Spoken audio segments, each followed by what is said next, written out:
Here we are. 'Tis the season. Is it? For tailgating. Didn't see that coming, did you? Yep. It's here it is. You got it. Today I want to show you guys a really fun one. So steak bites, I feel are fantastic, but most of the time people don't do it right. They cut the meat up first and then sear it and cook it once it's already cut. Not the way to do it. I'm going to show you guys a better technique for a juicy, fantastic steak bite. Today we are doing barbecue butter steak bites. Come on, let me show you guys. Wait, I did steak bites like you just said not to do. Thanks for nothing. Thanks for nothing. Wrong show, let me show you how to do it.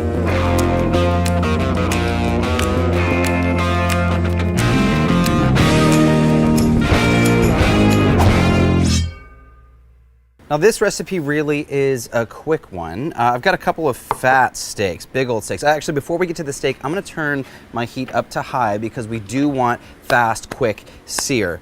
So yeah, take a look at these. They're actually two different sizes. Now this is a fun trick if you have some people at your party that don't like medium rare, or we're gonna go medium rare or medium rare plus, perhaps. But if you do like some people like it well done, you can have a thinner steak. But a thicker steak gives us an opportunity to really take our time, let the Maillard reaction, which is that crust form, and let all of that fat on the inside turn into gelatin. Go back and watch the steak video if you guys want to learn more about the nerdy science. The science. He's already falling asleep over here. I am. So a couple of big fatty steaks, that's key, first thing. Now earlier we said we're not gonna cut it up. We're gonna season these bad boys whole. If you haven't seen it yet, the new Blackstone SPG, it's fantastic all-purpose seasoning. SPG just stands for salt, pepper, garlic, pretty simple. Standard, it's kind of one of those mainstays of steak cookery. It's all you really need. So we're gonna get to our barbecue later, but for now, just SPG. You know, if you want to, since it's so fat, we have a ton of surface area right here. Check that out. No seasoning. Let's hit it. Let's not be afraid. Also, with a big, thick steak like this, don't be afraid of over seasoning. Well, be afraid of over seasoning, but don't be afraid of seasoning heavy. Heavy seasoning is going to make that crust just fantastic. It's going to make the flavor of the beef sing. Yeah, so this guy's a little bit thinner. It's going to obviously cook faster, but you don't want them cut first. Mostly because like the juices will start coming out and you end up getting... You didn't say anything to me when I made mine that way. Wrong show. Can I say that? All right, let's hit our griddle. Now I've got this up to high heat. We do want it screaming. We want it to be at smoke point. Look like I might be there. Let's add some oil and see how we feel here.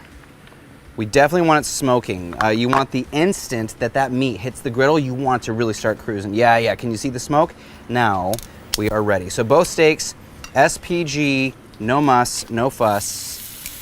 Oh yeah, that's what we're looking for. You want those beautiful bubbles and that gorgeous sound. Oh, it smells so good. Smells so good already. Now the next part is really simple. I said earlier this is a very simple recipe. I mean, it doesn't get any easier than this. We're gonna do a little barbecue butter. So I've got some unsalted butter and one of our grease trap liners. We're just gonna throw in a stick of butter. Actually, I love these half sticks. Have you seen these, CJ? Yeah. Half sticks are awesome. So easy peasy. We're gonna add some of our Outlaw barbecue. If you haven't seen this one yet, give it a try. It is fantastic. Now this does have a little bit of sugar, a little bit of sweetness in it, which is why we didn't season our steaks. I want our steaks to spend a good bit of time getting that crust, and that sugar would burn before we really get the crust that we want. I wanna go one step further. I've got some garlic cloves here. Let's go ahead and give those a little smash and toss that right on our butter. The smashing doesn't change the flavor of the garlic, it just gives us more access to the oils in the garlic. There we go, beauty. All right, now just like that, easy, we're gonna stick it on the griddle. Let's go behind our steaks first, but once it starts sizzling and bubbling, we'll scoot over to the cooler side. That's it. Now we're gonna cook these steaks. I'd like to go medium rare plus, closer to medium. So what we're really looking for here is, I'd say 5 minutes per side, depending on the size of your steak. Don't go by time, go by feel. Also, when they're that fat and that thick, once you get that good crust, you can turn it onto the fat side or the thicker side and get that crust on all sides. That is what I'm talking about. So once these are finished, what we're looking for is that gorgeous crust, that perfect looking steak. We're gonna pull them off and let them rest. Generally the rule of thumb is about 5-6 minutes before we slice into them.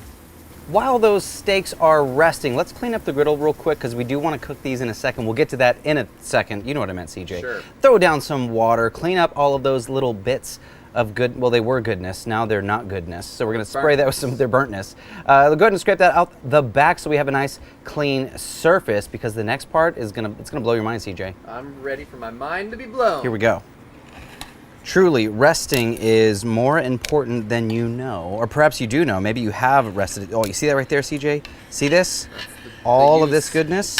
So if you don't let your steak rest, all of those juices come out. Or if you cut like if you do your steak tips where you cut them first before doing it this way, you lose all those beautiful juices. You lose the juices, CJ. Okay, so this one that you're cutting up right now, this is going to be the Sure, you want to see? Check this out. more done. So even though this one is more done, we're still at a nice medium. We're still at a nice medium here, and that was a We're thinner hanging in steak. the medium. So what we're going to do now is basically take it into those bite-sized chunks. This is where you're talking family style, I suppose, or party style, right? Big, beautiful. Like with toothpicks? Oh yeah, for sure. Or you could do little forks. Okay. Little somethings. Go ahead and toss that back on here. Let's do the other ones too. So with both steaks, you're going to want to cut them up into bite-sized, maybe slightly larger than bite-sized pieces. If it's a football party, you get a bunch of dudes over or something, you make them bigger pieces. I mean, that thick steak is going to need some cutting up. Well, so this one is obviously not nearly as cooked, which is fine, because once these are all cut up, we're going to go back onto the griddle. Now, all of those juices that were left over in the plate, pour those right over the top, and we cannot forget about that barbecue garlic butter. CJ, come on! Dude, let's Pour eat. some of that over the top and give it a quick toss. Now, you want your griddle to stay nice and hot still, so high heat, very, very quick. And use your spatulas, put all of that into a bowl. If you want to, you can add a little bit more of that gorgeous, flavorful butter over the top. If you want a touch of color is always nice for presentation, so grab some flat leaf parsley, give that a nice chop, and go right over the top. I mean, the combination of the garlic, barbecue,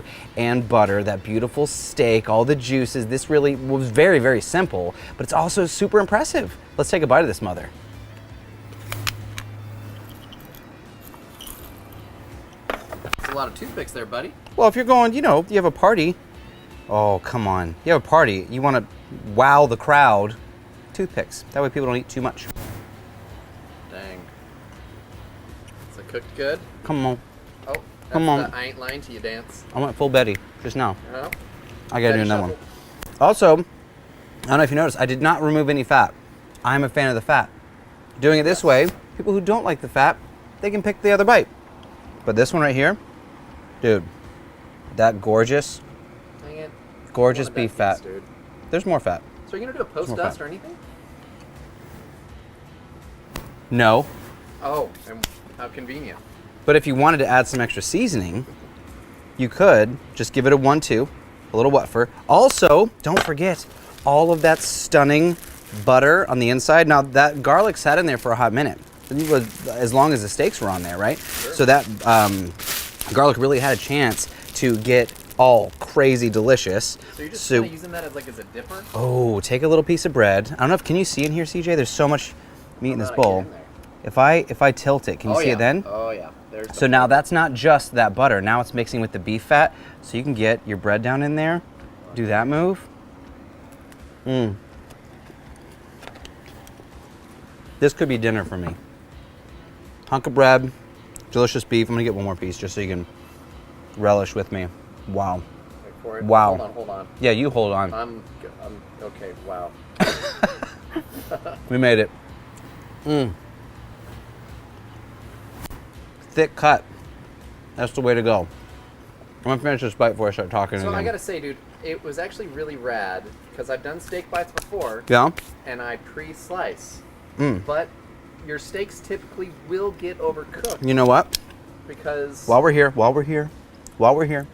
we did go on to the Blackstone a second time, but those larger pieces, check this out.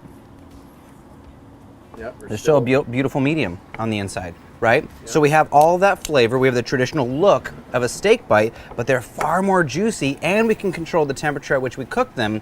All well done. I'm sure it's fine. That garlic barbecue butter, pretty amazing, even if they're all well done. But if you want this, look at this. CJ, you can see that, right? Yeah, See that? Looking. We've been We're seeing. still We're ready to We're eat. still at medium. So maybe that's the tip or the technique of today's episode. Do steak bites. They're so much fun. You can serve a lot of people. They're really, really delicious. You can change up that flavor of the butter, make it any way that you want. You could go Cajun. You could go garlic parmesan. You can do a ton of different stuff. But cook the steaks whole, then cut them into shape.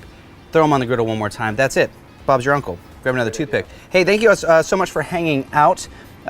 Do all the stuff. Subscribe, like, leave us a comment down below. I actually really would love to know how you guys make steak bites at home, or if you're gonna try this trick, let me know in the comments down below. If you haven't yet, click the little bell icon next to the subscribe button. If you're on YouTube, watch all the other fun shows, all the other fun recipes. We have a ton of stuff coming up every single week. Find us on all the other social media platforms. Yep. Social media, you know what I meant. Platforms. All that stuff. But this is Cook, Eat, Repeat, where we like to help you become a better cook one recipe at a time. I'm your host, Chef Nathan Lippy, and I'll see you guys in the next video. So good. So good.